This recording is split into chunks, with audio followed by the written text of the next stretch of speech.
Time then for the press preview. Our first look at the front pages as they come into us here at Sky. And tonight we'll see what's making the headlines with the Parliamentary sketch writer Madeline and the author and journalist Rachel Shabi. Nice to see you both this Sunday evening. Speak to you in a moment. First of all, let's take you through some of those front pages, starting with the Metro. The UK faces pressure to put India on the red list after it recorded more than 261,000 COVID cases in just one day.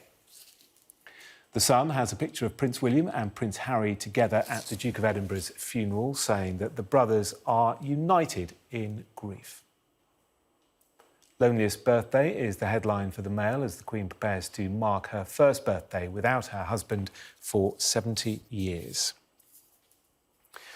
In The Guardian, a senior police leader has said that cutting poverty and inequality is the best way to reduce crime. The Eye reports that the former president of the European Commission, Jean-Claude Juncker, has accused David Cameron of incompetence. And the FT leads on a pledge between the US and China, who've committed to work together on climate change, boosting hopes for a new global emissions deal this year. And, as I say, I'm joined tonight by Madeline and Rachel Shabi. Good to see you. Let's start, shall we, with the front of the Metro, Rachel. A lot of pressure, isn't there, to put India on the red list. At the moment, it isn't on the red list. People can come back into the United Kingdom as long as they've had the relevant tests. They have to self-isolate at home, but they don't have to go into a quarantine hotel. Many people are saying that needs to change, given the horrific situation in India at the moment. What are your thoughts, Rachel? Yeah, that's right. As you say, India is having an absolutely awful time with COVID at the moment. Over 261,000 cases recorded in one day.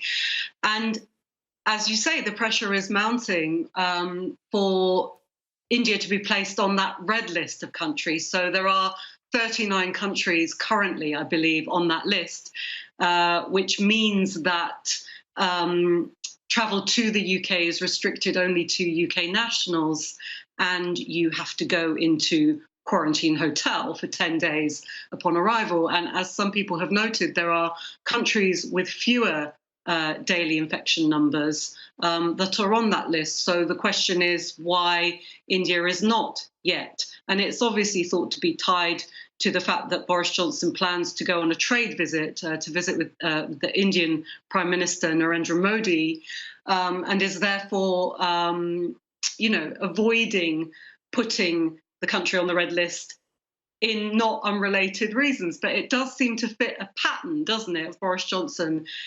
constantly doing things too slowly, resisting calls for him to act immediately. And you would think by now he would have learned the lesson of doing that and the cost of doing that to the country. But it appears that he is dragging his heels on this one as well. Yeah, Madeline, do you think that the politics is at play here? That's why India hasn't been put on the red list. I mean, we should say, of course, that the government has said that it is scaling down its prime ministerial visit to India. It's not going to do what it originally planned. Yeah, politically, it's very difficult. I mean, for example, Pakistan and Bangladesh are on the red list and India is not. And it's not just tricky because of the PM's upcoming visit to India. It's also, I imagine, because so many British citizens have family in India. And when you shut the borders to that, you are effectively shutting down family life for a very large number of people. So, you could imagine politicians not wanting to press that switch, not taking that decision too lightly, even though the stakes are so incredibly high.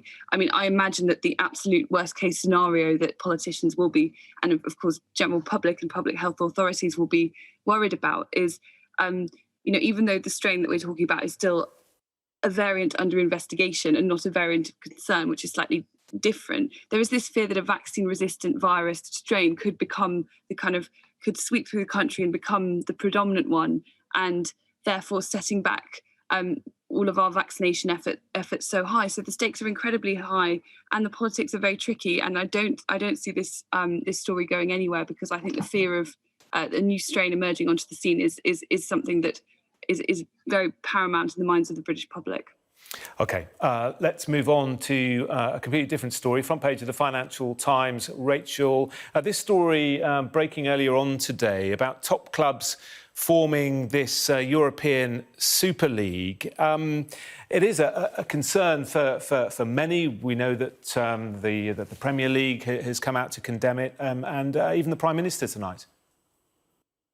Yeah, it's provoked absolute fury and outrage, and you can kind of see why. This is a plan for a Super League of 12 major European clubs, including Big Six from the UK, so including Liverpool, Man U, Man City, Chelsea, Tottenham, and Arsenal. And it's like these clubs, and of course this is seen as, pitting the fans against the elite club managers, and it's provoked outrage across the board. But it's almost like the clubs have looked at football and gone, well, this competitive sport, the bit that is preventing us from making even more millions than we already do is the competitive bit. So why don't we just take that away? And it's just obviously absolutely incensed fans who have gone, but you're actually going to completely destroy the game just for the sake of greed. So it's small wonder that it's provoked such an incredible backlash from fans, and also from UEFA, which is saying that it's now going to try and use all measures to try and prevent what it describes as a cynical project from taking place. Where do you stand on this, Madeline? I don't know if you're a big football fan, but football in England is all about dreams, isn't it? It's about football fans knowing that the club that they support on a Saturday through good times and bad times could just maybe one day get to play the very best teams in Europe. And it's almost like this isn't about that, is it? It's not about dreams, it's about making money. Well, that's exactly it. And I don't claim to know much about football at all, but I could see this decision seriously backfiring, in the sense that, as you say, one of the great joys of football is how unpredictable it is. I think it is actually often different from other sports, and in fact that there is quite often a quite high level of unpredictability. You get these situations where underdogs can cause big upsets, like when Leicester won the Premier League, or even a few years ago when Iceland did so well in the World Cup. How incredible were these sporting moments. But when you turn the game into a kind of elite little club for existing champions, it will ultimately take away much of that allure, I think, however fun it might initially be to see some of the very best players tussling it out at the highest level. And I also wonder if there might be an element of, I suppose it's a form of protectionism almost, from some of the best clubs who've been, Liverpool's not had a good season. I wonder if there may be an element of protectionism almost, to try and keep out competitions from the lower ranked teams that on a good day could well end up beating some of these top clubs. Interesting. That story going to develop, I'm sure, over the next 24 hours. Just want to move on quickly because we're running short of time. Why don't we stay with you, Madeline? Just look at the front page of the Eye. They've got an exclusive with Jean-Claude Juncker. There's a name we've not heard for some time.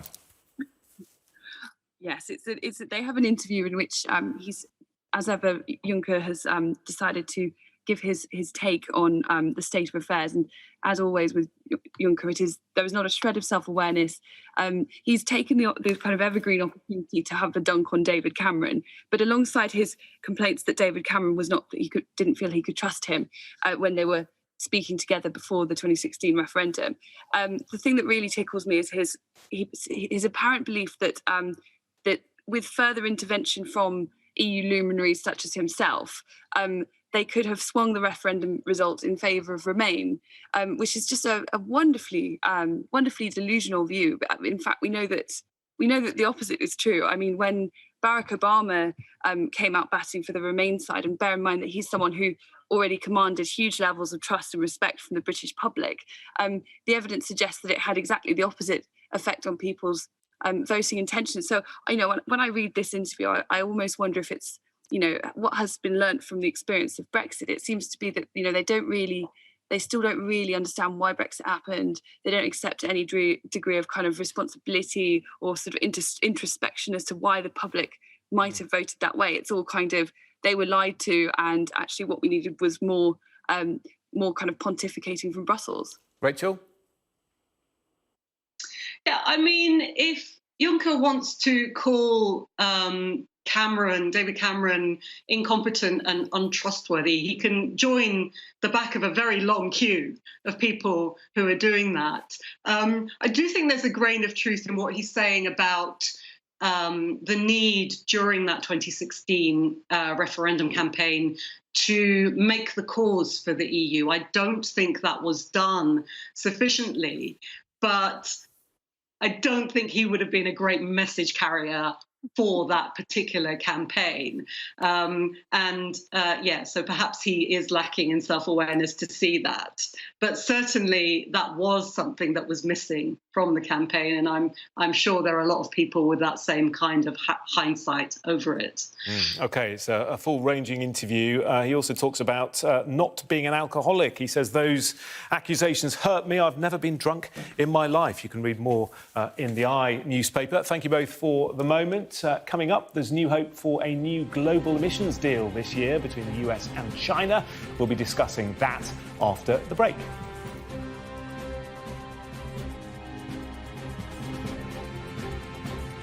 Welcome back. Part two of the press preview. Parliamentary sketch writer Madeline Grant and the author and journalist Rachel Shabi still with us. Financial Times front page. Madeline, let's start with you this time. US-China climate pledge boosts hopes for global emissions deal. Tell us about this.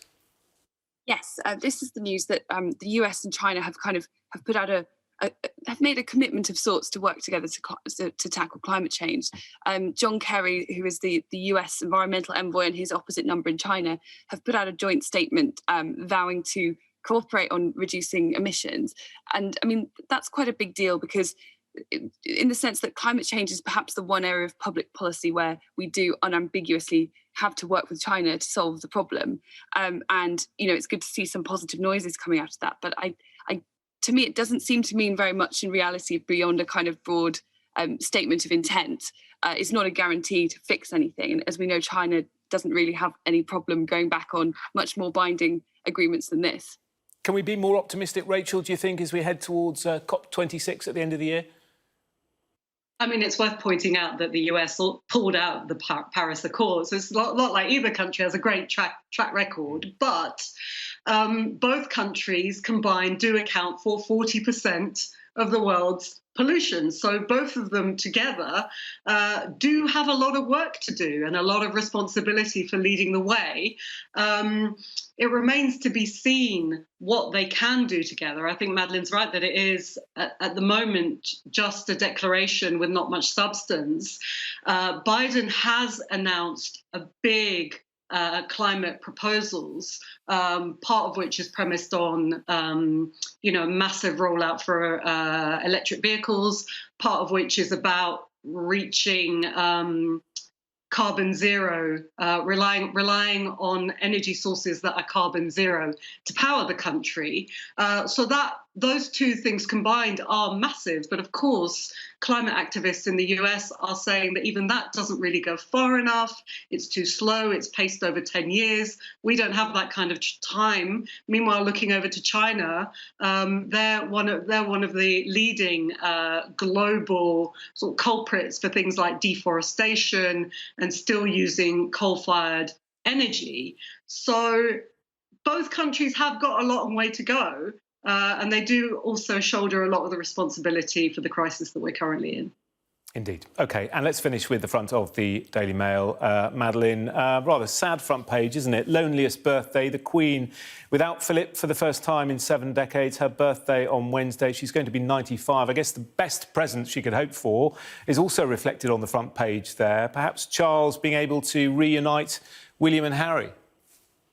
Yeah, it's such a front page, and I thought nothing could top the tragedy of the images of the Queen at the Duke of Edinburgh's funeral, sitting alone and separated from her family. But the story in the Mail has possibly achieved it. You know, the idea that a grieving widow has to spend her 95th birthday alone with only a small bubble of her staff members there to keep her company, and it's the sort of nasty, traumatic situation that so many families across Britain have had to go through over the last year. But doubly compounding the grief of losing your husband of 70 years is the fact that there is this ongoing feud between Princes William and Harry.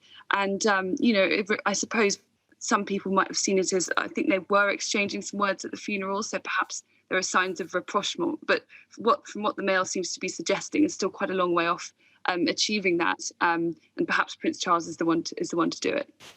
Yeah, Rachel, sources telling the Mail that a meaningful reconciliation between the brothers was still some way off. I mean, the truth is, none of us know, do we, how their relationship is?